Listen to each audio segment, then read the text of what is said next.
Marco, Sean. we're heading to a place you just drove through, I think. Yeah, I Yes, drove through a lot of places a couple of weeks ago, I so know. you're gonna I have don't, to give me more than that. I don't think you actually drove this far down, though. No, You drove above it, I I think. could have. There is You another could, route that goes I a know. little south. Yeah, So I we're don't. doing like a geographic little I quiz don't here. think you did the loop though. Maybe that's Houston. I'm thinking. Anyway, we want to be in Texas, Dallas, Texas. A lot of people will be in Dallas, Texas soon for an event that caught my attention.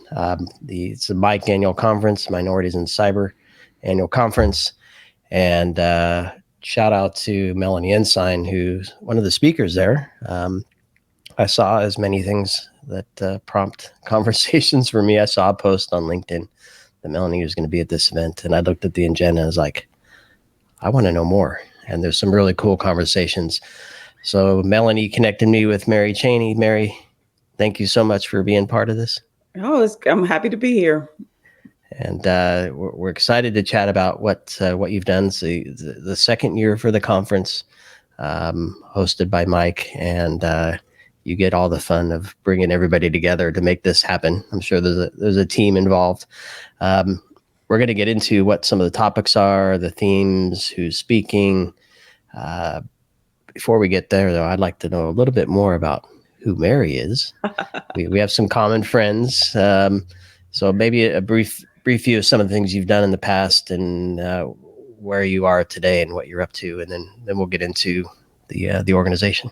Oh, absolutely. So, as you pointed out, my name is Mary Chaney. I have about 30 plus years of experience in cybersecurity, privacy risk management. Started my journey as an IT geek.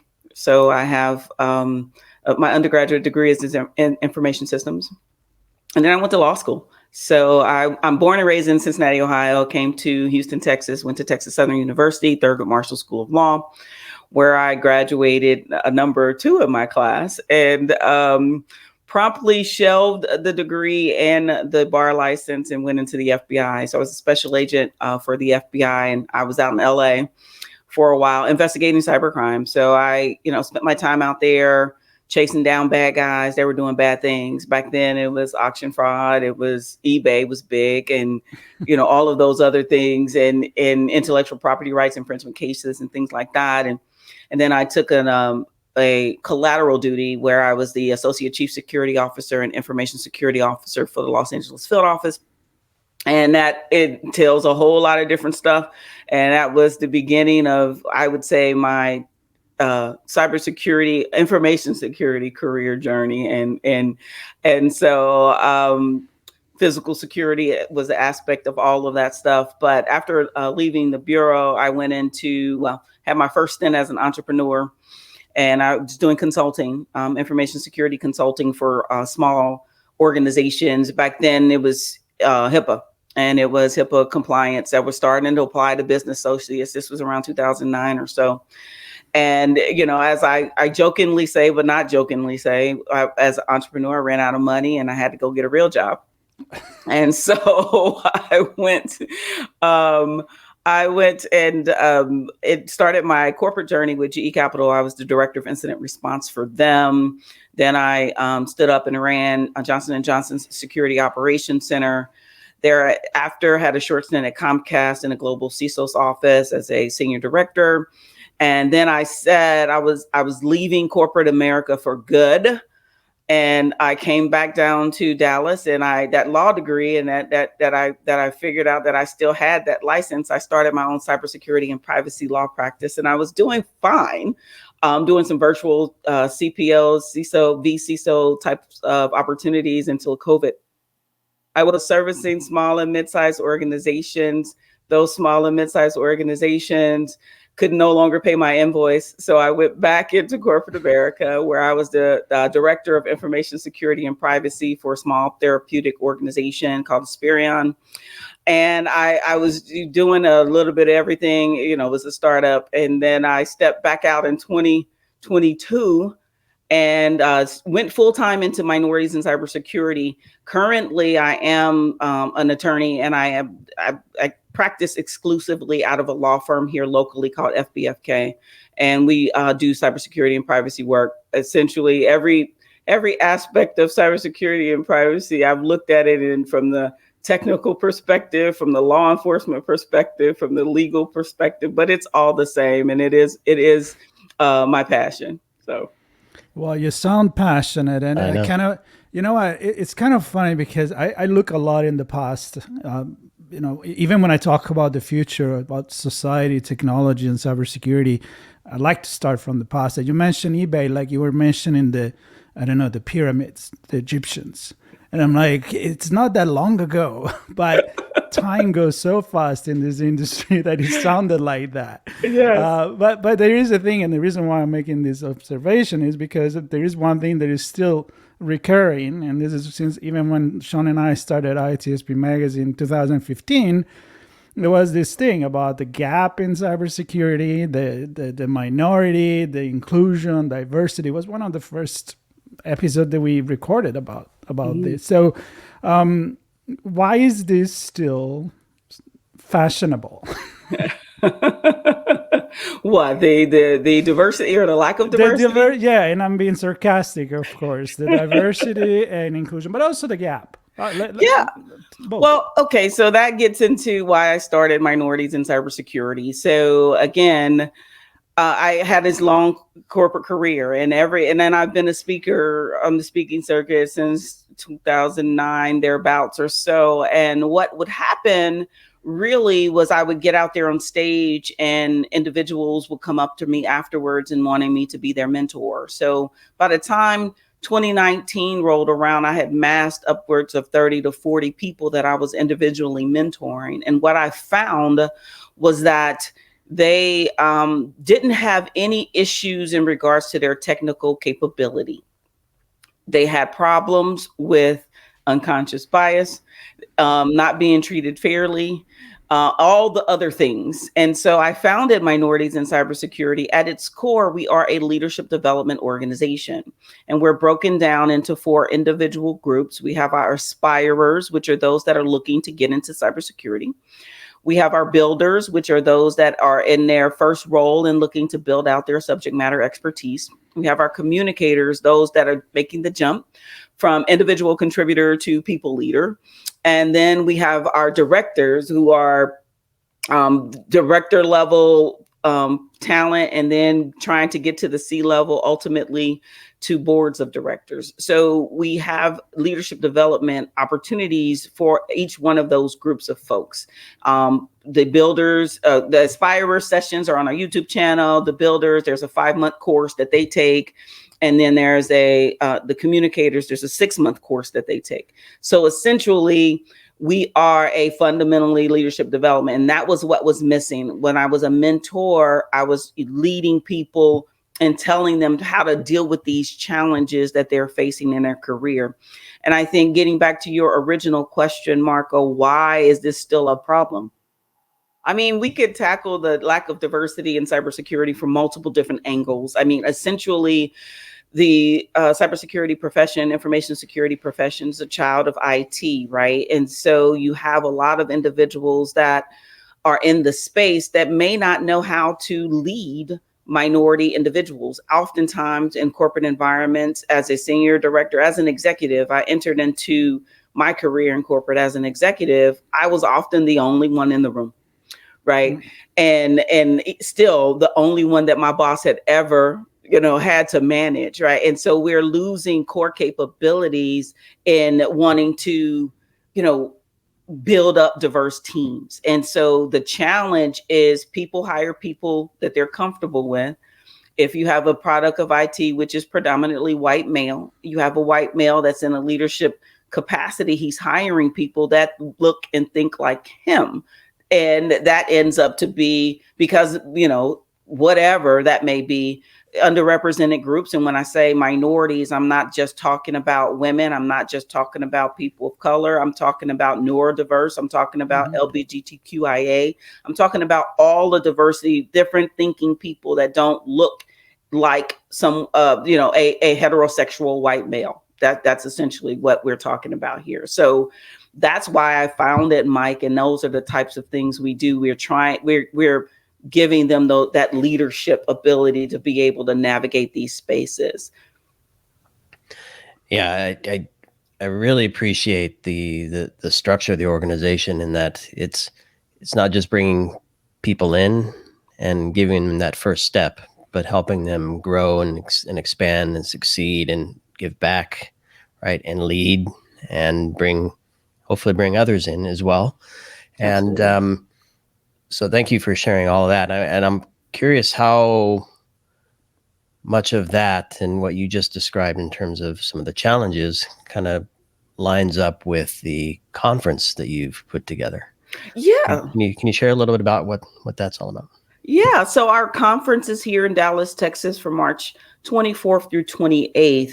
And the content itself is about corporate survival skills. So the theme of the conference is showing up, right? Because oftentimes we, even as underrepresented groups, we don't feel comfortable at times in other spaces. We have created a safe and inclusive space for everyone to feel comfortable and confident. And it's a family type of environment. You can go up to somebody and chat with them, and and then the topics that we talk about are things based on our aspirers, builders, communicators, directors. We have different workshops or different talks depending upon where they are in their career. So breaking into cybersecurity is an aspirer's conversation.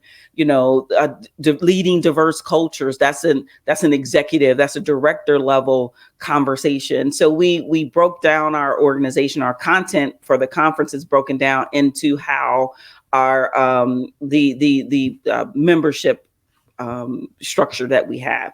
So I think that I'm still heavily involved with curating the content. So usually, these particular sessions, the thoughts that come up out of these sessions were a brainstorm of ideas that I had that I really want to explore with our individual members and folks that are in the audience.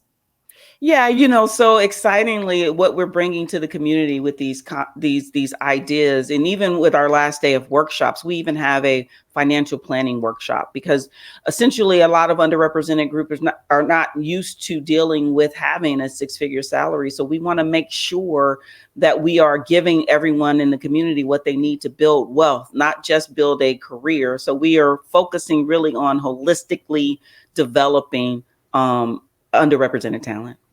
Very cool, very cool. And let's get into what people can expect. We started by saying that Sean was seeing that Melanie and a few other friends of our community are going to be there. So give us some of the highlights. Yeah, okay. So we have the first day. We have several different panels that we're going to be discussing all different types of topics. I think the Melanie, of course, is a member of the Minorities and Cybersecurity Board of Directors.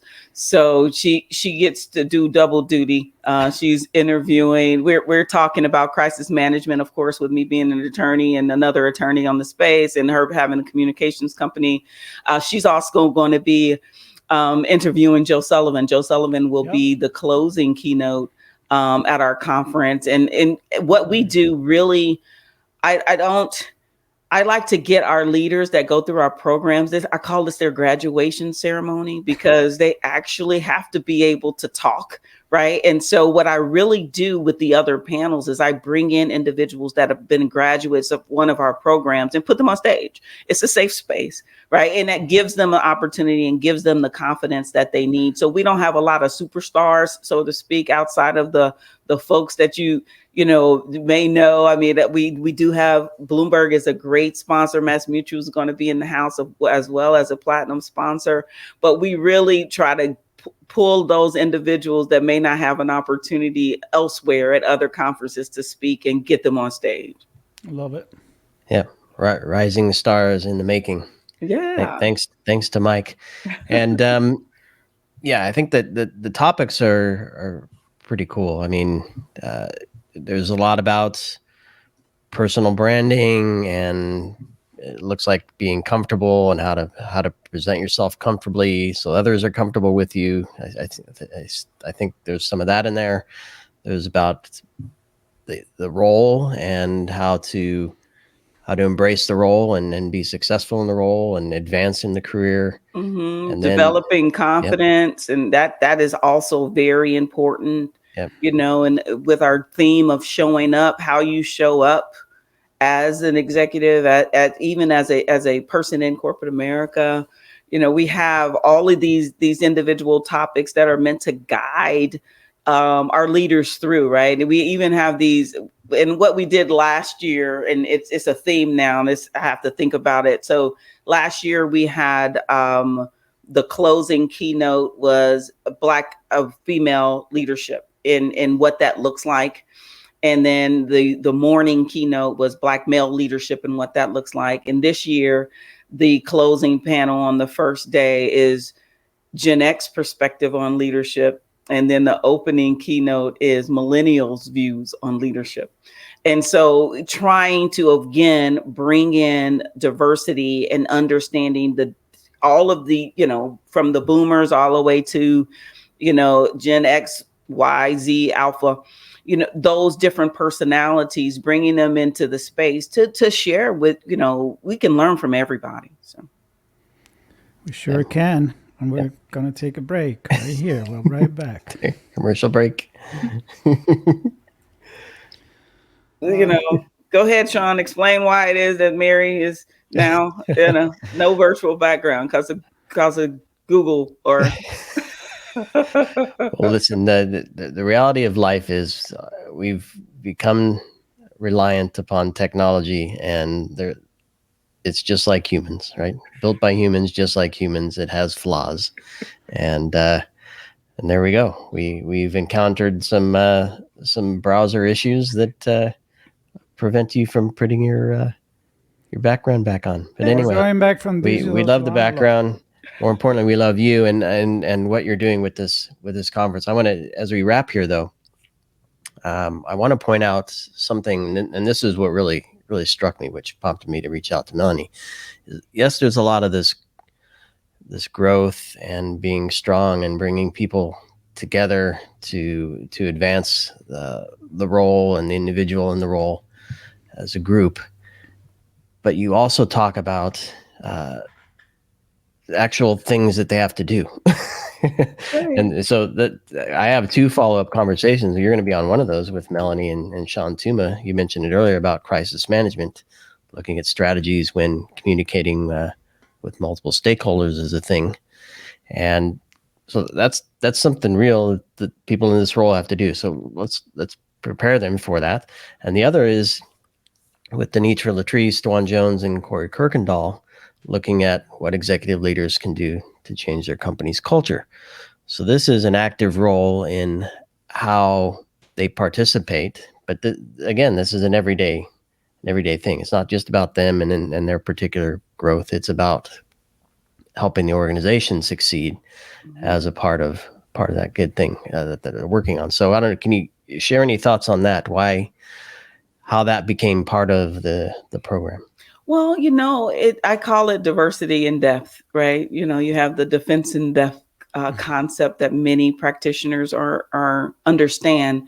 It takes a village, right? And it takes a multitude of areas, just similar as I described my journey into the profession, looking at it from different lenses. It's the same concept where their leaders need to understand, or minority leaders, underrepresented leaders need to understand what may be holding them up, but also companies need to understand that what may be holding them back in regards to retention.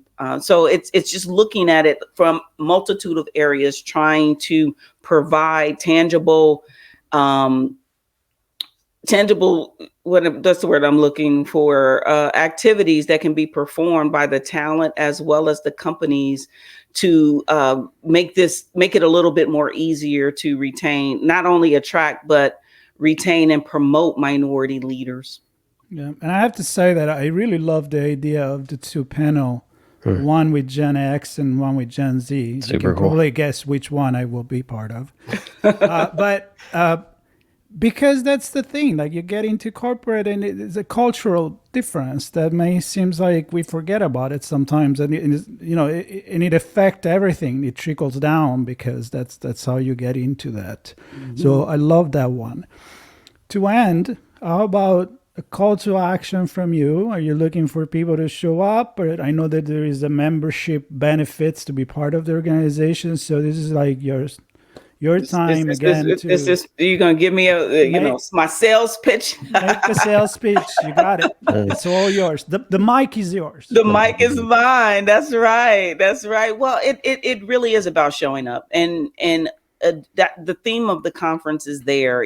There are rooms that you need to be in as professionals that open other doors, right? There are doors in these rooms, and you can't get where you want to go in life if you don't know how to even walk through the door. So the call to action, of course, is to come on down to Dallas and hang out with us.